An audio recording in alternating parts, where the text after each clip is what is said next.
This is TOEFL IBT speaking test, and this test evaluates your ability to communicate in English in an academic setting. It consists of 4 tasks. Task 1, express an opinion on a familiar topic.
Listening transcript, extended conversation, male student, hey, did you see the bulletin about the new pass/no pass option?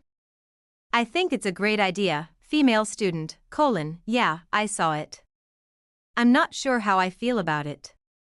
What do you like about it? Male student, well, for one, it means I can try classes outside my major, like philosophy or astronomy, without worrying about how it'll affect my GPA.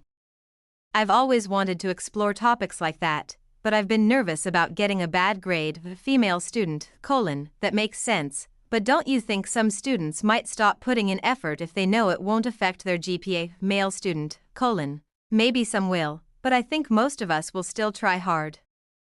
Honestly, a lot of us are just curious about other fields.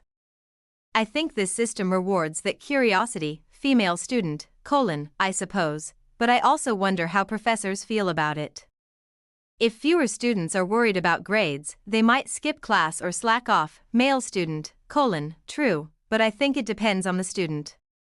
Personally, I'm actually more motivated when I'm learning something for the sake of learning, not just for a grade.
Listening transcript, extended lecture excerpt, Professor, let me give you a great example of the scarcity principle in action. A few years ago, a sportswear company released a limited edition sneaker. The shoes weren't especially different from their regular line, maybe a different color and a logo variation, but they were only available for 7 days. The result? People camped outside the store for hours, some even overnight. What's interesting is that many of these customers didn't even need new shoes. Some admitted they didn't like the style, but they still bought them just because they were rare. This shows how scarcity can override logical decision-making. It's not that the shoes were worth more, it's that people believed they were, simply because they were hard to get. That perceived value, created by artificial scarcity, increased demand.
Task 4. Integrated Lecture Speaking, Graduation Cap Academic Lecture, Biology, Animal Behavior, Headphone Listening Transcript, Extended Lecture, Professor, Today we're going to look at animal migration and, more specifically, the role instinct plays in it.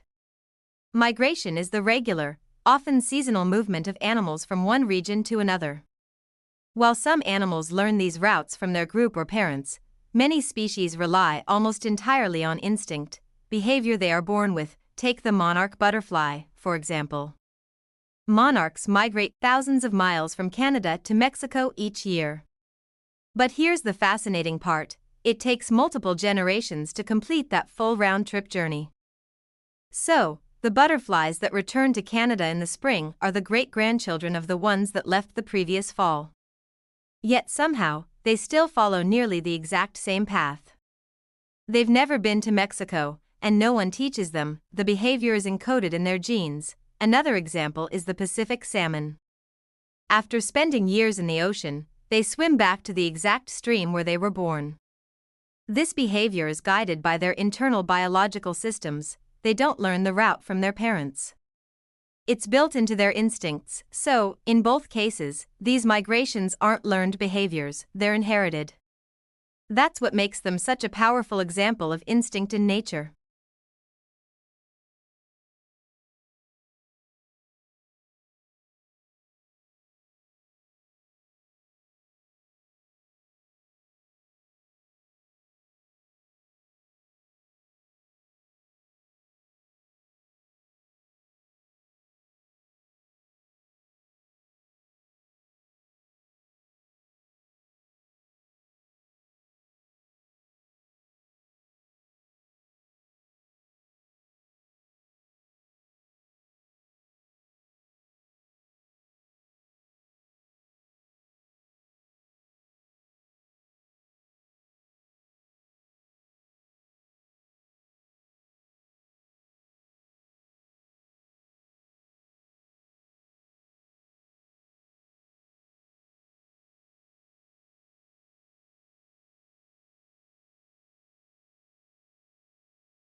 I prefer to live in one place for a long time because it provides both emotional stability and a deeper connection to the community.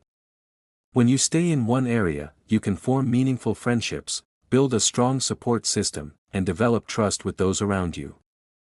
For example, I've lived in my current neighborhood for over 10 years, and I know all the local shop owners, neighbors, and even the mail carrier by name.